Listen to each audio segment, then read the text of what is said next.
Hello everyone, welcome to Biologypedia. मैं self अभिषेक, आपका स्वागत है मेरे इस नए वीडियो में।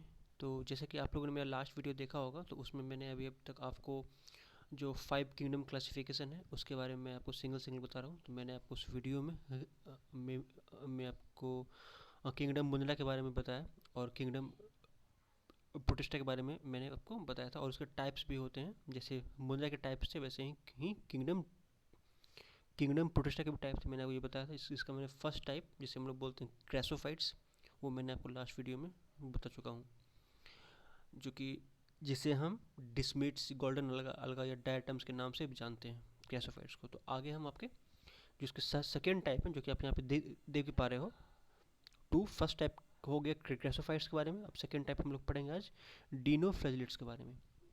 तो चलिए शुरू करते हैं। तो जैसा कि आपको नाम ही लग रहा है कि डाइनोफ्लैजिलेट्स, डाइनो मतलब होता है दो, और फ्लैजिलेट मतलब होता है फ्लैजिला, मतलब ऐसे ऐसे प्रोटिस्टन जिसके पास दो फ्लैजिला होंगे, उसे हम लोग क्या बोलेंगे, डाइनोफ्लैजिलेट्स। तो डाइनोफ्लैजिलेट्स जो होते हैं उनके पास दो फ्लैजिला होते हैं, और वो मोस्टली मरीन में रहते हैं, मतलब समुद्र में पानी में रहते हैं, और ये फोटोसिंथेटिक भी होते हैं। ठीक है। तो डिनोफ्लैजिलेट्स कहाँ रहते हैं, मरीन में रहते हैं, और ये फोटोसिंथेसिस भी करते हैं। और इनका जो बॉडी बॉडी कलर होता है वो इनके पिगमेंट पर डिपेंड करता है। जैसे कि इनके पास डिफरेंट डिफरेंट टाइप के बॉडी पिगमेंट होते हैं। जैसे कि हम लोग जानते हैं कि जैसे आप लोग एग्जांपल ले लो, क्लोरोफिल के बारे में आप लोग सभी को जानते होंगे। क्लोरोफिल क्या है, एक टाइप का पिगमेंट है जो प्लांट को ग्रीन कलर देता है। वैसे ही इनके पास भी डिफरेंट डिफरेंट टाइप का पिगमेंट होगा, जैसे yellow pigment, green pigment, brown pigment, blue pigment, red pigment. वो डिपेंड करेगा इनके बॉडी के ऊपर, जो सेल्स हैं उनकी, उसके ऊपर कौन सा पिगमेंट है। अगर रेड होगा तो इनका बॉडी कलर रेड होगा, येलो होगा तो इनका बॉडी कलर येलो होगा। ठीक है।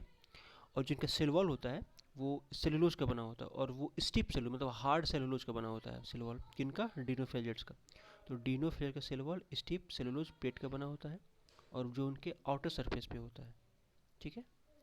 अब जैसे कि मैंने आपको पहले ही बताया था कि इनके पास दो फ्लैजिला होते हैं, जो कि मेंशन भी आ गया लाइन में। इनके पास दो फ्लैजिला होते हैं, जिनमें से एक फ्लैजिला इनके बॉडी पर लॉन्गिट्यूडनली अटैच होता है। कैसे होता है लगा हुआ, लॉन्गिट्यूडनली अटैच, मतलब वर्टिकल लाइन के थ्रू अटैच होता है। आप लोग इसको ऐसे समझ सकते हो, लॉन्गिट्यूडनल का मतलब होता है वर्टिकल लाइन। ठीक है। लॉन्गिट्यूडनली अटैच होता है इनके, और जो दूसरा फ्लैजिला होता है वो ट्रांसवर्सली अटैच होता है। तो ट्रांसवर्सली समझने के लिए आपको पहले ये समझना पड़ेगा कि ट्रांसवर्स होता क्या है। तो मैं आपको रिकॉल करवा दूँ कि आप लोगों ने मैथ में पढ़ा था पैरेलल लाइंस। तो पैरेलल लाइंस क्या होते हैं, जो दो लाइन आपस में कभी भी इंटरसेक्ट ना करें, और उनके ऊपर से जो लाइन इंटरसेक्ट करता है उन दो लाइन के बीच में, उसे हम लोग बोलते हैं ट्रांसवर्स लाइन। ठीक है। तो वैसे ही इनका जो सेकेंड फ्लैजिला होता है वो ट्रांसवर्सली होता है।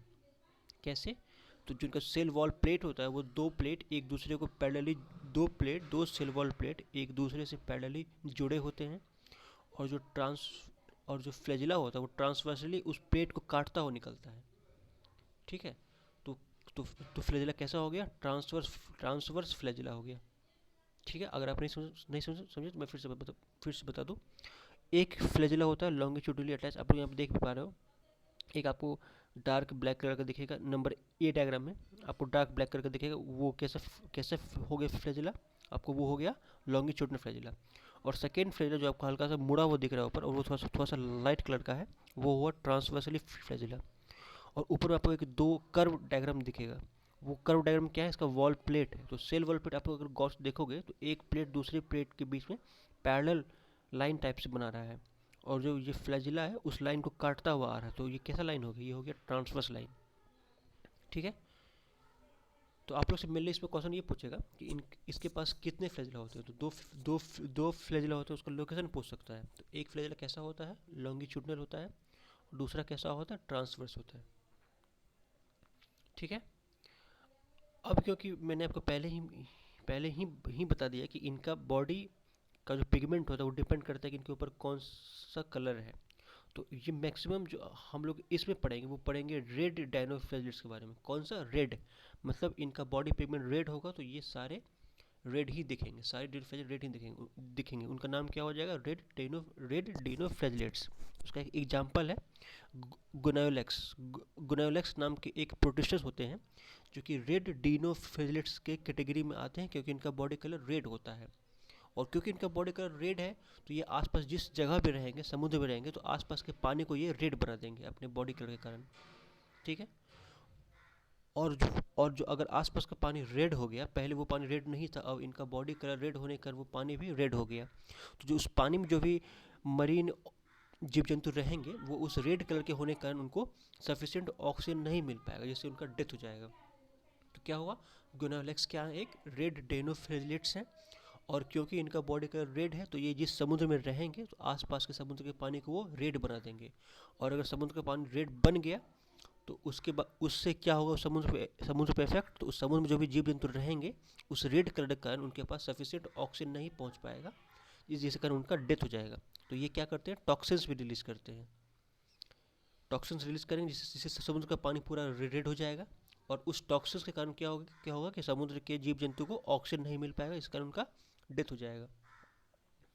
तो ये किसके कारण होता है? ये होता है गोनालेक्स के कारण।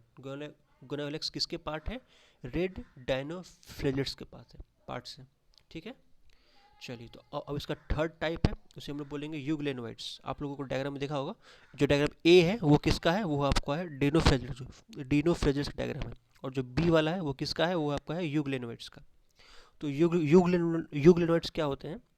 ये फ्रेश वाटर में भी रहते हैं और स्टेगनेंट वाटर में भी रहते हैं। स्टेगनेंट वाटर मतलब होता है रुका हुआ पानी। फ्रेश वाटर जो आप साफ पानी जो आप लोग देखते हो, और स्टेगनेंट वाटर मतलब रुका हुआ पानी, जमा हुआ पानी। ठीक है। तो ये वहाँ पर पाए जाएंगे। और और जैसा कि आप लोगों ने अभी देखा था कि डेनो के पास सिल्वर हुआ करता है, लेकिन इसके पास सिल्वर नहीं होता है, उसके जगह पे एक प्रोटीन का लेयर होता है। तो क्या होता है इसके पास? इनके पास प्रोटीन का लेयर होता है, जिसे हम लोग क्या बोलते हैं? पेलिसल बोलते हैं। पेलिसल क्या है? एक प्रोटीन का लेयर है। किनके पास होता है? यूग्लेनोइड्स के पास होता है। तो इस पेलिसल के कारण इनका बॉडी फ्लेक्सिबल हो जाता है, लचीला हो जाता है, क्योंकि ये पेलिसल इसके बॉडी को कवर करके रखते हैं और इनके बॉडी को फ्लेक्सिबल बनाते हैं। पेलिसल किसका बना होता है? प्रोटीन का बना होता है। किसके पास होता है? यूग्लेनोइड्स के पास होता है। ठीक है। और ये इसके बॉडी को फ्लेक्सिबल बनाते हैं।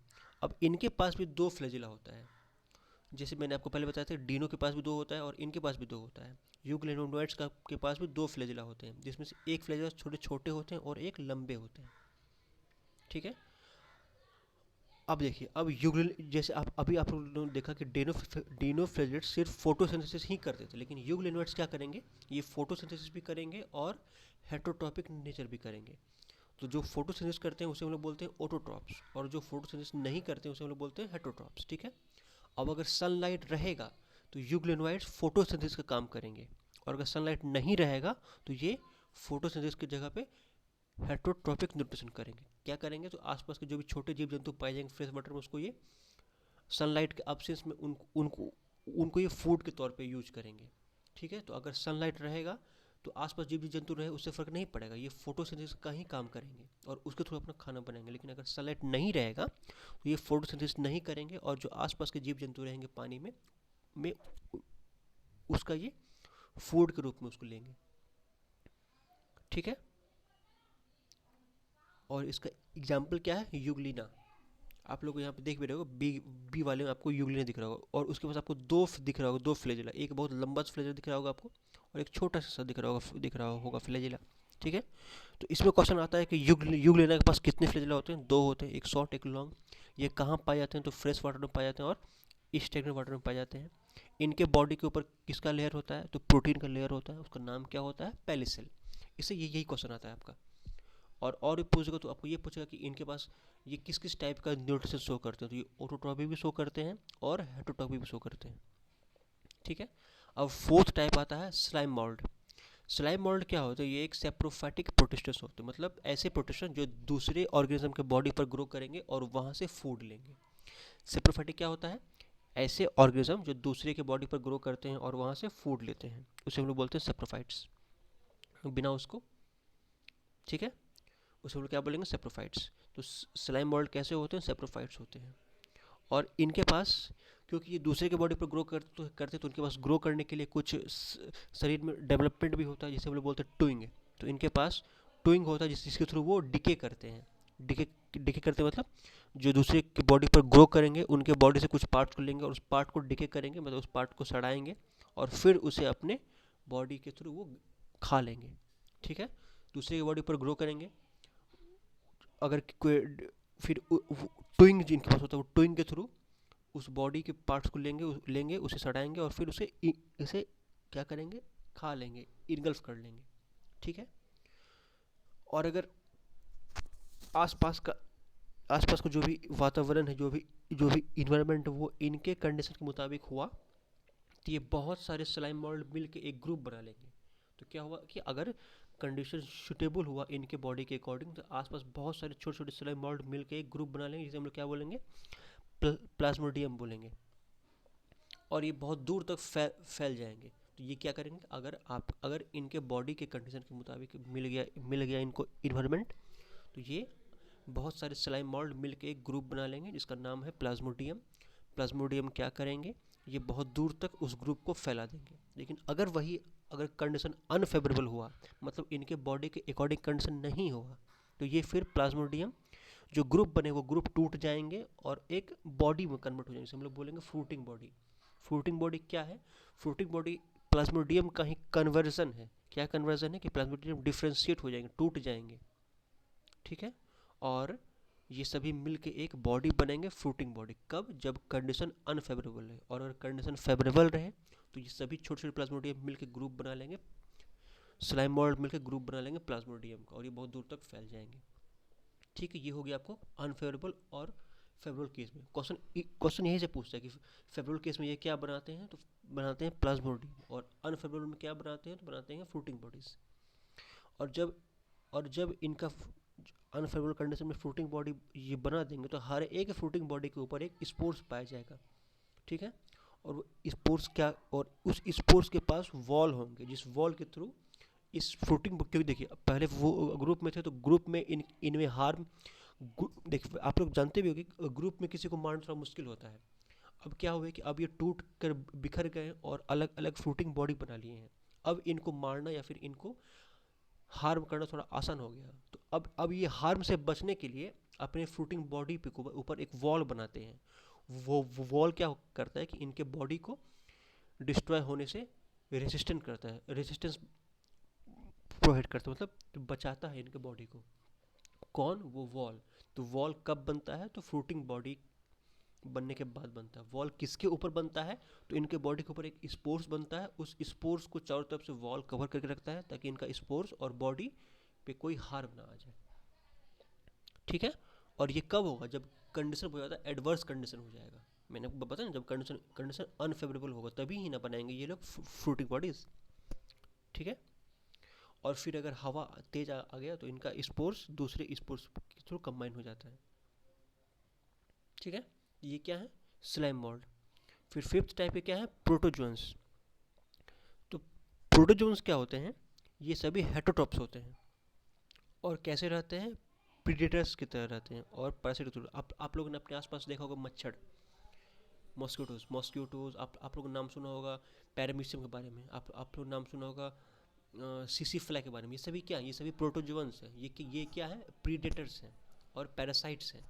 और ऑब्वियस है कि प्रीडेटर हैं, पैरासाइट हैं, तो इनका न्यूट्रिशन कैसा होगा, हेट्रोट्रॉपिक होगा। पैरासाइट वो होते हैं जो दूसरे की बॉडी पर ग्रो करते हैं और वहाँ से फूड लेते हैं, लेकिन उनके बॉडी को हार्म नहीं करते हैं।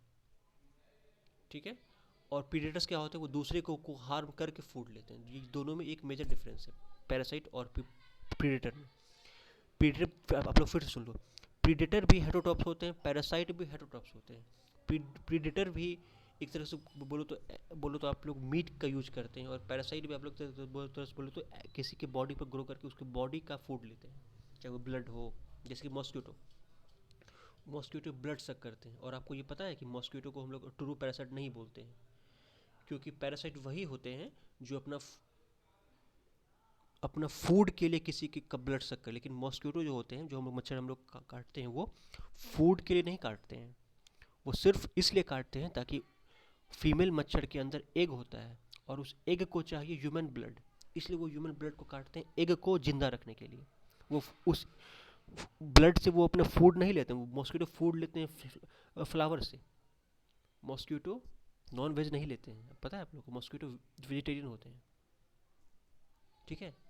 इसलिए आप लोग देखो कि बहुत सारे जब जंगल वो होते हैं तो वहाँ से मॉस्किटो आते हैं, तो क्योंकि वहाँ पे रहते हैं और फूड के लिए वो लोग प्लांट का प्रोडक्ट यूज करते हैं। लेकिन हम लोग का जो ब्लड लेते हैं उस ब्लड के थ्रू फीमेल ही हमारा ब्लड सक करते हैं, क्योंकि फीमेल के अंदर ही होगा एग, और उस एग को सर्वाइव करने के लिए ह्यूमन ब्लड चाहिए, ठीक है। तो चलिए अब आते हैं अपने टॉपिक पे। तो मैंने आपको क्या बताया कि जो भी प्रोटोजोन्स होते हैं वो कैसे होते हैं, वो हेटरोटॉपिक होते हैं, उनका नेचर कैसा होता है, वो प्रीडेटर होते हैं और पैरासाइट होते हैं। मैंने आपको ये भी बताया कि प्रीडेटर अलग होते हैं, पैरासाइट अलग होते हैं। पैरासाइट भी ब्लड सक करते हैं और प्रीडेटर भी मीट का यूज करते हैं, लेकिन दोनों में अंतर क्या है कि पैरासाइट जिसका ब्लड सक कर रहे हैं उसको मारते नहीं है। जैसे मच्छर आपका ब्लड सक करे तो मच्छर आपको मारेंगे, जान से कभी नहीं मारेंगे। लेकिन जो लायन हो गया, लायन कैसा हो गया, वो प्रीडेटर हो गया, वो आपको मार के आपका मीट का यूज करेंगे, आपको वो किल करके यूज करेंगे। तो दोनों में मेजर अंतर है प्रीडेटर और पैरासाइट में।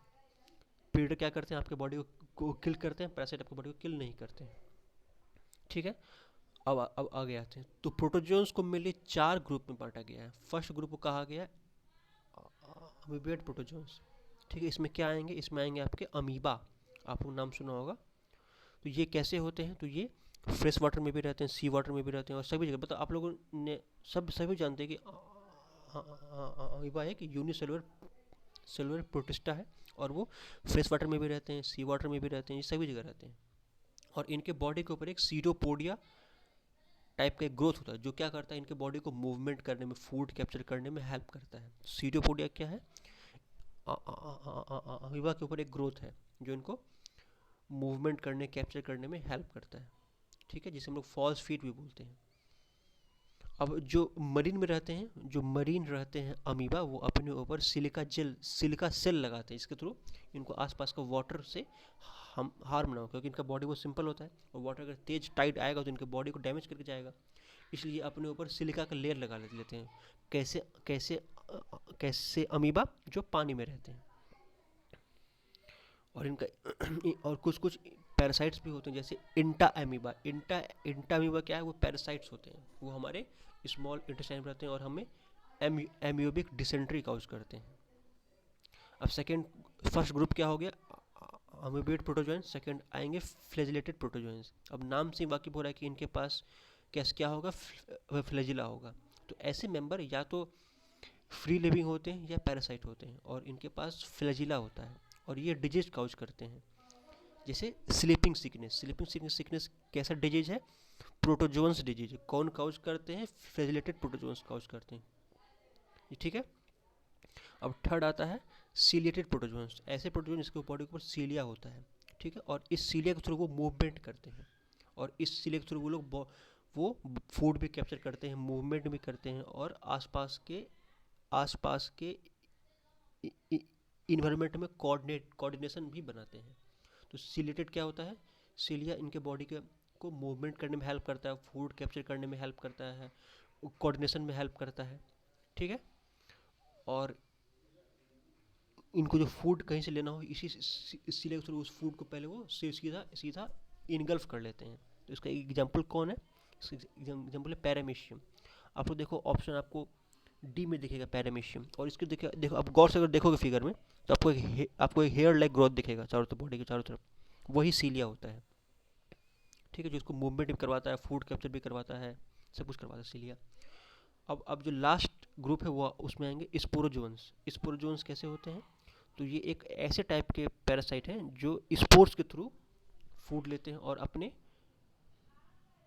लाइफ साइकिल को स्पोर्ट्स के थ्रू वर्क करवाते हैं, और ये इन्फेक्शस भी होते हैं, ठीक है। जिसका सबसे बड़ा एग्जांपल है मलेरियन पैरासाइट्स, ठीक है, जो मलेरिया काउज करते हैं, ठीक। तो मलेरियन पैरासाइट्स किसके एग्जांपल हैं, स्पोरोजोन्स के एग्जांपल हैं। तो ये सभी टाइप्स किसके हैं, सभी टाइप्स हैं आपके प्रोटोजोन्स के। तो मैंने आपको आज किंगडम प्रोटिस्टा के बारे में बता दिया। इसके 5 टाइप हैं। फर्स्ट टाइप क्या है, क्रेसोफाइट्स, सेकेंड है डिनोफ्लैजिलेट्स, थर्ड है यूग्लेनोइड्स, फोर्थ है स्लाइम मोल्ड, फिफ्थ है प्रोटोजोन्स। तो आप लोग इसको रिकॉल करोगे, रिवाइज करोगे, और जो भी इंपॉर्टेंट क्वेश्चन आप लोग उसके ऊपर देखोगे, और मैं आपको नेक्स्ट वीडियो में इसके आगे बताऊंगा। इसके आगे है आपका ठीक है ना, फंजाई। तो होप आपको ये वीडियो अच्छी लगी होगी, और प्लीज़ अगर अच्छी लगी तो वीडियो को लाइक करें, मेरे चैनल को सब्सक्राइब करें, व्यूज़ बढ़ाएं। तब तक